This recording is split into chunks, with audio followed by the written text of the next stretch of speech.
Okay. And when you turn this next corner, keep your outside shoulder down just a little bit because you got a bit of a tendency to lean left there. Drop your outside shoulder. Stay on your outside seat bone. Stay on your outside seat bone a little bit. Look at me for a minute. You're doing this when you turn. Don't tilt your shoulder so much. Right shoulder down, your outside one. Hands forward and together and your outside shoulder down. Outside shoulder. That's getting better. Yes, ma'am. So that you stay in the center of the horse. This can make an effect on your flying changes later on, too. You've always got to be centered on the horse. Hands forward and together. Now change rein and ride counter canter for me. And I'm looking for level shoulders. I don't want to see your left shoulder drop all the time.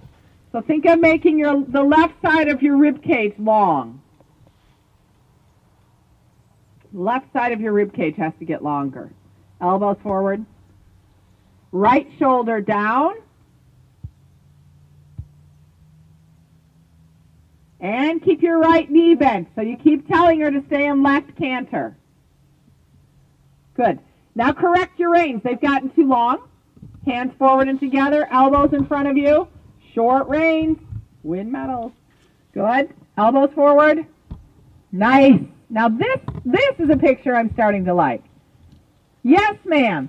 You should now feel like you compress your seat bones toward her mouth and your arms don't get in the way. Hands forward and together. Don't separate them. Touch your hands. Touch your hands. And now press her with your seat bones. That's the direction we want to ride in dressage all the time. Seat toward the hand. And change rein. Stay in counter canter, but change rein. And keep riding. Seat bones toward the hand and the mouth. Not the hands backward from the mouth. Touch your hands together. It will straighten you out. If you can start riding with your hands touching each other, you will become a straighter rider. A taller rider and a stronger rider in your core. Not because you do a bunch of sit-ups and exercises at home, but because you change your position on the horse. Hands forward and together. Hands forward and together. Good. And then change rein and show me a flying change. Keep trying to touch your hands together. The day you can ride a third level test with your hands touching and win it, I'm going to be really proud of you. It's my goal in Grand Prix right now. That's my life goal at the moment, is not to make the U.S. team, but to ride one Grand Prix test with my hands always touching each other. Good. Elbows forward. Come on. Get your arms out in front of you. Get your arms. Don't pull your elbows back. Elbows in front. Mr. Schulteis said that to me for 6 weeks. The first 6 weeks I was in a stable. Ellbogen nach vorne. You wouldn't say anything else. Ellbogen nach vorne. Hände weg. Put your hands away. Put your hands away toward the mouth. Yes, ma'am. Oops, I saw that. Put your hands away toward the mouth. Very good. And change rein and ride counter canter. Put your hands away. Yes. You can sit and use your seat more if you get your elbows in front of you. Your back becomes effective when your elbows are in front of you. Much better posture. Excellent. Come on, where are the elbows? They should be out in front of your rib cage. Good. Ask her to keep stay in counter canter. Ask her to keep cantering a little bit. She doesn't have to slow down that much to do counter canter. She can maintain her stride.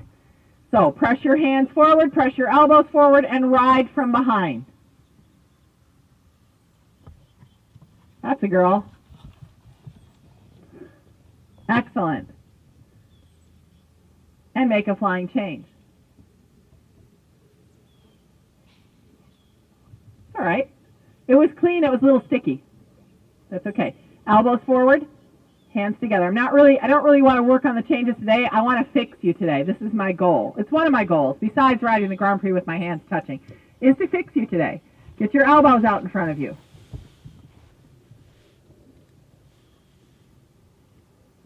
And, yeah, think about dropping your outside shoulder down a hair, because you're still, I'm sure you've heard it from other people, you're kind of collapsing into your left hip. Your hip is not the issue. The issue is that your shoulders are crooked.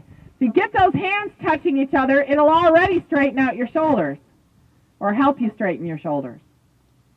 Okay, and then you better walk and give her a short break.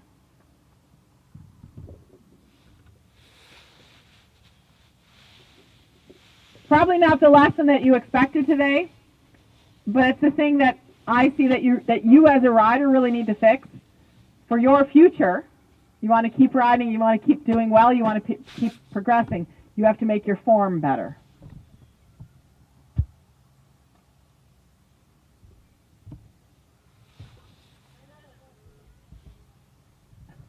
Okay. What's the other one? Uh-huh. This is a big thoroughbred breeding region, isn't it? Yeah. We're actually a little north of here, though. I want a thoroughbred. You want a thoroughbred? Yeah, I'm looking for one. 3-4 years old. I don't care if it raced or not. It just has to be sound. And it has to be big. It has to be leggy. And it has to be able to move. So it's got to be big. I want a big thoroughbred. Yeah. I used to event many, many years ago. And one of my more successful horses was an off-the-track thoroughbred that had done jumpers. And then I turned him into a dressage and eventing horse. What killed us is when we started to go prelim. If I got him into a spot that wasn't perfect, he would stop because he'd learned that in the jumpers, you know. It was very hard for him to just throw caution to the wind and, you know, take a huge jump or get in deep or whatever. That was almost getting in deep wasn't the problem, but trying to get him to jump from a bigger distance, like over a brush jump or something like that, was really tough. But he was a cool horse. He was 16'3", he was black, he had 4 white feet, had white on his face, he was gorgeous.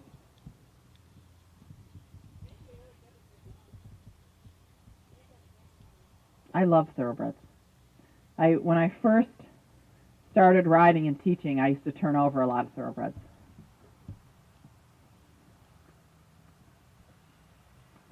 And I have a student up in Connecticut. I was teaching up there, I don't know, it's about a month ago. And she pulled out her OTTB, I guess you call them. And she said, I don't know, Catherine, he's just really impossible in the mouth, and no one seems to be able to help me with him. And she said, I don't know, I love him, I think he's great. I don't know if I'm going to make him a dressage horse. I got on and rode that thing, and I had one of the best feelings that I have had in ages.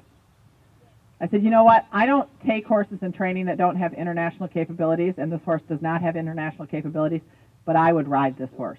I would train this horse. It's an amazing brain.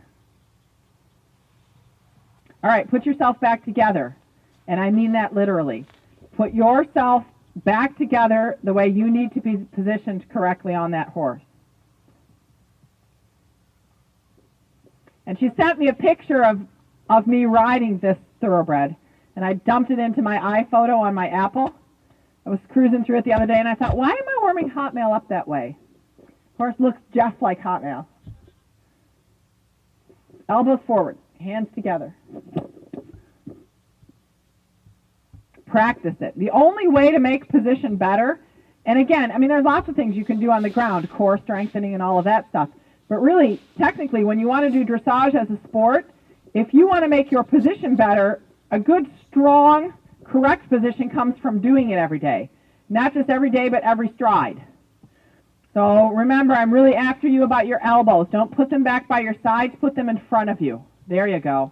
Because the only way to really straighten your spine as a rider is to get the elbows in front of you and then elevate your rib cage. I say this when I'm looking at people who tend to slouch or get too soft in the upper body. So you get the elbows forward, you get your hands close together, elevate the rib cage. And then practice touching your hands together, because this is one of the best techniques I know for straightening a rider. And you do have some crookedness issues. For instance, you could bring your right shoulder slightly back and down. Bring your left, yeah. Completely changed your horse just then too. That's how sensitive horses are to our straightness. So if you shift your shoulders and your horse changes her whole body position, then you know how effective you can be as a straight and balanced rider. And then also how confusing you can be as a crooked rider. So hands together, elbows forward. Horses are so in tune to our weight and our seat and the way we position ourselves skeletally on them. For instance, right now your left shoulder is dropped again. Bring your left shoulder forward, the one I'm looking at. Bring it forward. Just twist at the waist like you want to show somebody outside of the arena the front of your shirt. There you go. Now if you were to touch your reins together, you would discover you need that your right rein a hair shorter if you were going to touch your hands together. So the length of your reins is very important. Left has to be as long as the right. You need to be able to touch your hands together because this is the checkpoint for you. If you go to touch your, look here, if you go to touch your hands together and this happens, one rein is longer than the other. When you do this, it's going to straighten your shoulders and it should give you an equal contact on the bit. That's the goal of it. All right, on to trot.